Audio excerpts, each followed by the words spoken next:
उपयोग न करें तो वो निश्चित रूप से जब हम उसका उपयोग करने का अब चेष्टा करेंगे तो वो नहीं काम करेगी, अकड़ लेंगे। लेकिन यदि हमें अपनी स्पाइन को लगातार लंबे समय तक सामने लाना है तो न सिर्फ उसको सुदृढ़ करना पड़ेगा, उसका लचीलापन भी बनाए रखना पड़ेगा।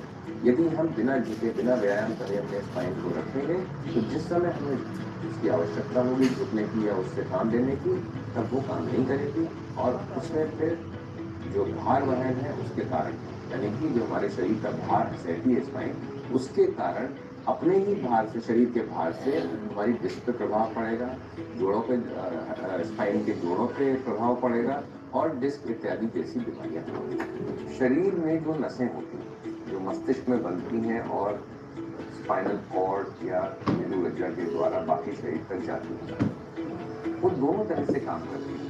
मतलब उसमें जो संदेश होते हैं वो निर्गमन होता है, लेकिन हमारी उंगली के पास गलत चीज है इससे हमें नुकसान हो सकता है, हानि हो सकती है, तो उसका जो आभास है वो भी हमारे मस्तिष्क तक जाता है, वही नसों के द्वारा। तो वही नस संदेश लाती भी है और संदेश लेगी जाती है।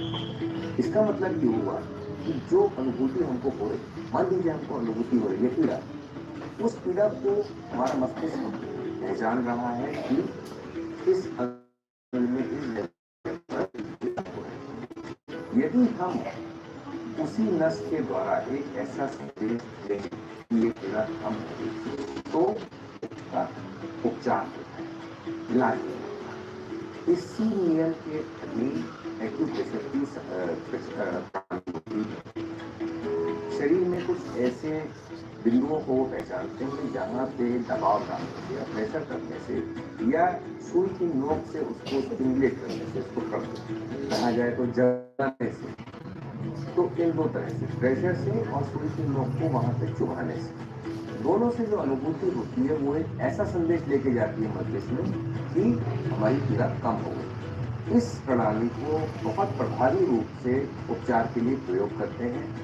कई देशों में इसका प्रचार और प्रचलन बहुत अधिक है।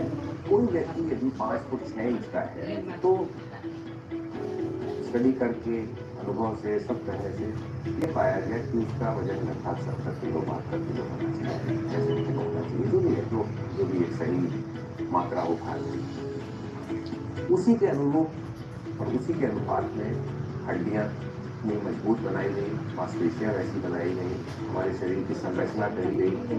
विशेषकर हमारी स्पाइन जो है, जो कि शरीर का सारा भार लेती है और विभाजित करके दोनों पैर तक पहुंचाती है ताकि हम खड़े हो सकें, चल सकें, तो वो एक अनुपात में होता है। अब इसी काया के ऊपर, इसी काठी के ऊपर यदि हम 200 किलो वजन तो क्या भारतीय लोगों के अंदर जो ऊंचाई होती है वो उसमें पुरुषों की लगभग 5 फुट 6 इंच, एकदम सही चीज तो नहीं बता रहा, 5 फुट 6 इंच के लगभग साधारण माना जाता है और महिलाओं में 5 फुट 1 इंच 2 इंच का सामान्य ऊंचाई मानी जाती है और इसी अनुपात में उनका भार होना चाहिए। लेकिन क्या ऐसा होता है? हमारे शरीर का जो भार है वो भी एक अनुपात में तुलना में रहना चाहिए। यदि बहुत अधिक हो जाएगा तो भी हानिकारक है, यदि बहुत कम होगा तो भी हानिकारक है। कम होने से हमारे मांसपेशियां कम होंगी, शरीर में पौष्टिक तत्व कम हो जाएंगी और हमारी प्रतिरोधक शक्ति प्रभावित होगी और हमें रोग जल्दी जमेंगे, ज्यादा तीव्रता से हम रोगी बनेंगे और नुकसान हानि उठाएंगे। छोटी छोटी चीजें जो कि बहुत योगदान करती हैं स्पाइन के और हमारे शरीर के स्वास्थ्य में, उनसे आपको अवगत कराने के लिए जो है कई बार लोग बातचीत करते हैं। हम सब जानते हैं कि यदि हमको ज्वर हो जाए या बुखार हो जाए तो हमारा शरीर शिथिल हो जाता है और या ठंड लग जाए तो भी शिथिल हो जाता है। शरीर में कौन काम करना चाहता है? तो शरीर का एक तापमान निर्धारित है, उसके आसपास आने से हमको अच्छा लगता है और हम अपना कार्य कर पाते हैं। दूसरी चीज, न सिर्फ एक वैज्ञानिक तौर पर हम